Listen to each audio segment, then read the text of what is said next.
Muhammad's followers tell the world that their Quran contains all knowledge 1400 years ahead of its time, especially the case of the earth being round.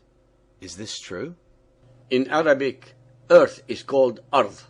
Mountains or ship's anchors are called Rawasiya. Please keep these in mind when listening to or reading this chapter. Muhammad and his Quran show incredible contempt and total disregard for facts and truth, even when they are plagiarizing, plundering, and pirating from previously inspired revelations by the Almighty. They invariably pervert and contort what they are stealing to make it look original and different. A few thousands of years ago, the Bible clearly recorded that the earth is round and that it is hung on nothing. Isaiah 40.22. It is he who sits above the circle of the earth. Job 26.7. He stretches out the north over empty space. He hangs the earth on nothing. Muhammad taught his followers that just as there are 7 heavens, one above another, plagiarized as usual from the traditions of the Jews, so there are 7 earths, one beneath another, the distance between each of these regions being 500 years' journey. Miskat al-Masabih by At-Tabrizi. The Quran challenges all established scientific facts. In many places, it asserts that the earth is flat and stretched out like a carpet, and its mountains are like poles or pegs to hold it and create a balance so that the earth does not tilt. Let us investigate what the Quran says about the earth. Al-Hijr 15.19. And the earth, Ard, we have spread out like a carpet, maddadnaha, set thereupon mountains firm and immovable, rawasiya. The modern translator of the Quran tells us, in highly poetical language, the earth is described as spread out like a carpet, on which the hills act as weights to keep it steady. Al-Nahl 16.15. And he has set up on the earth, Ard, mountains standing firm, rawasiya, lest it should shake with you. He adds, here and elsewhere, the earth is spoken of as a spacious carpet beneath our feet, and the hills as a steadying agent to keep the carpet from rolling or shaking about. They are spoken of as pegs or stakes. Al-Kahf 18.47. One day we shall remove the mountains, and thou wilt see the earth as a level stretch. Barizata. Taha 20.53. He who has made for you the earth, Ard, like a carpet spread out, Mahadda. Al-Anbiya 21.31. And we have set on the earth, Ard, mountains standing firm, Rawasiya, lest it should shake with them. He explains, Mihad, a carpet or bed spread out. Qaf 50.7. And the earth, Al-Ard, we have spread it out, Maddadnaha, and set thereupon mountains standing firm, Rawasiya. This is accompanied by the comments of the following Muslim scholars. Al-Jalalain, page 437, Baydawi, page 686, Tabari, page 589, and Zamakhshari, part 4, page 381. All of them assure us that if it were not for these unshakable mountains, the earth would slip away. Zamakhshari, the Baydawi, and Jalalain say, Allah has built heaven without pillars, but He placed unshakable mountains on earth lest it tilts with the people. These are the comments of the ancient Muhammadan Muslim scholars, word for word. Al-Naba 78.6.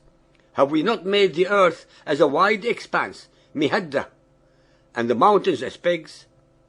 What is even more remarkable and most disturbing is the fact that some Saudi scholars wrote a book to disprove the spherical aspect of the earth, and they claimed that it is a myth, agreed with the above-mentioned scholars, and said we must believe the Quran and reject all other statements to the contrary.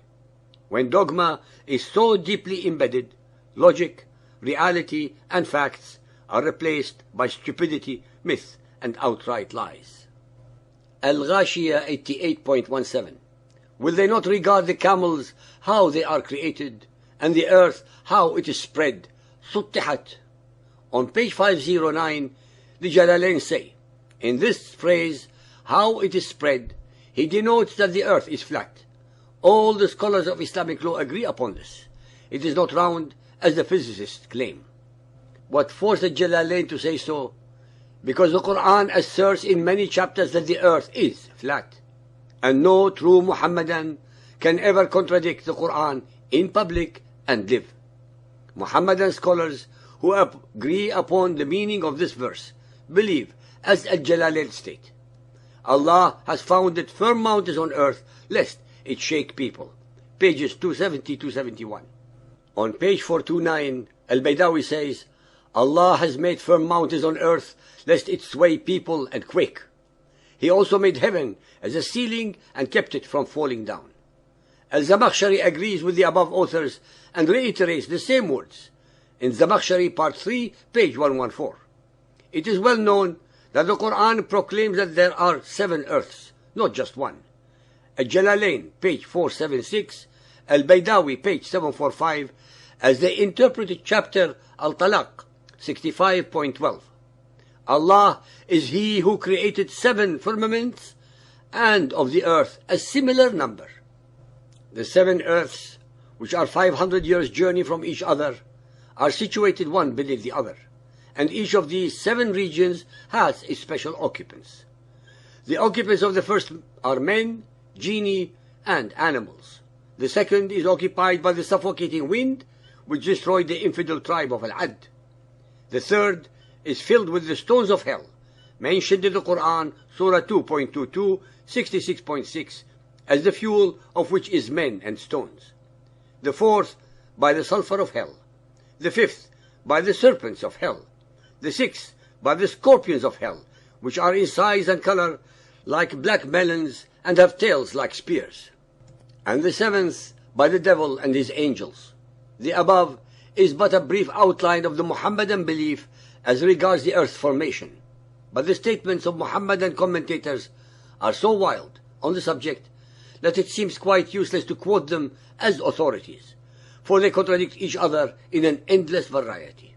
It is evident that the earth is not flat, nor are the mountains the pillars and the towerings which prevent the earth from moving, as the Quran and the Muhammadan scholars assert.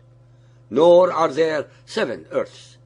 Al-Tirmidhi Hadith 5688, narrated by Abdullah ibn Amr ibn al-As. Allah's Messenger pointed to something like a bowl and said, if a piece of lead like this were sent from heaven to earth, which is journey for 500 years, it would reach the earth before night. And if it were sent from the top of the chain, it would travel 40 years, night and day, before reaching its foot, or its bottom.